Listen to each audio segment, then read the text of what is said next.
Welcome to Out of Home Insider, the first podcast made just for media and marketing executives about how to create alchemy in the real world, the blending of marketing art and marketing science to create brand experiences that drive measurable impact. My name is Tim Rowe. For the past 3 years, I've been interviewing industry experts for their unique insight on this topic.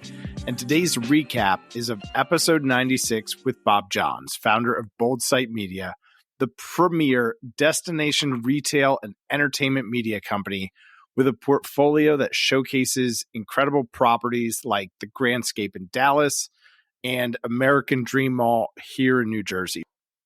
For those of you who don't know, American Dream Mall is the 3.2 million square foot monolith that is home to the world's largest indoor amusement park, a 2-story Hermes townhouse that is a luxury shopping experience unto itself.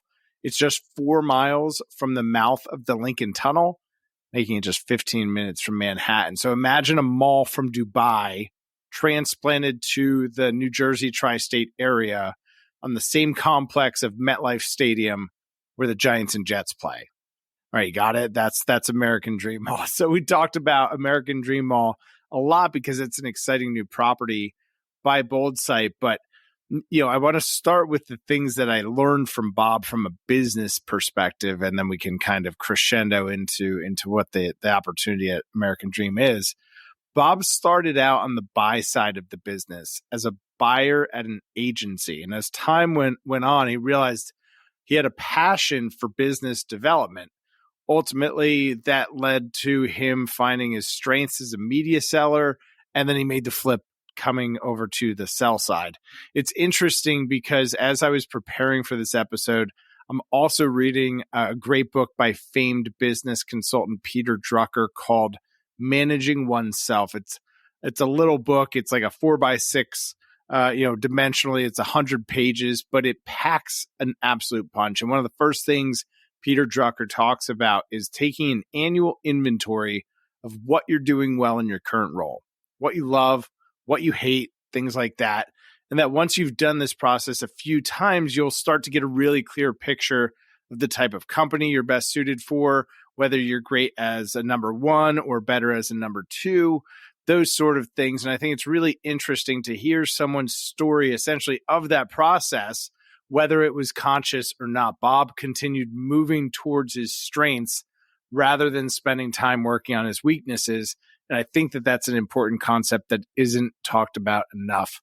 Gary Vaynerchuk is famously known for punt your weaknesses, and I couldn't agree more with that.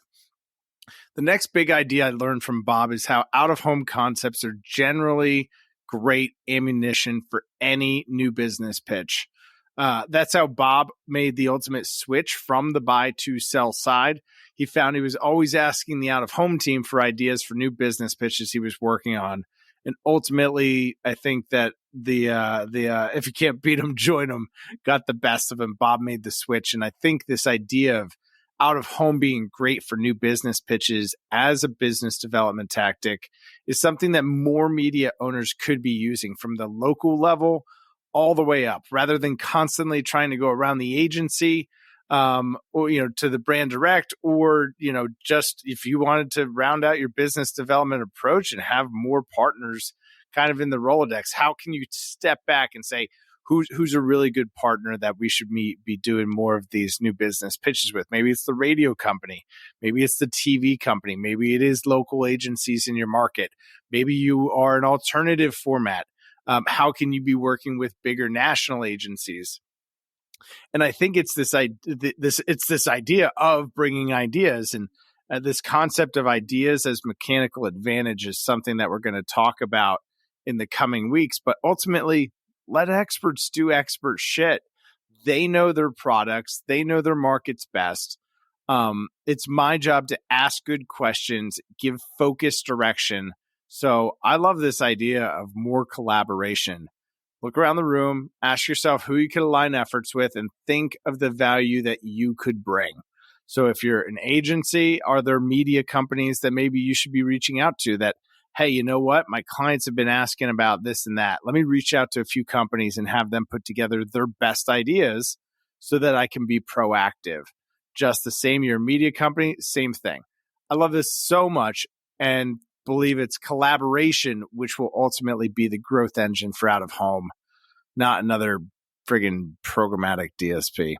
Okay, let's talk brass tacks. The real meat and potatoes of this conversation was about the opportunity that exists for brands to create immersive experiences in contextually relevant moments. Let me give you some highlights here about Boldsite's American Dream Mall. Bob classifies it as destination retail and entertainment. I love that category positioning. This is not your local mall. This place has the world's largest indoor theme park in the world, has the largest indoor water park.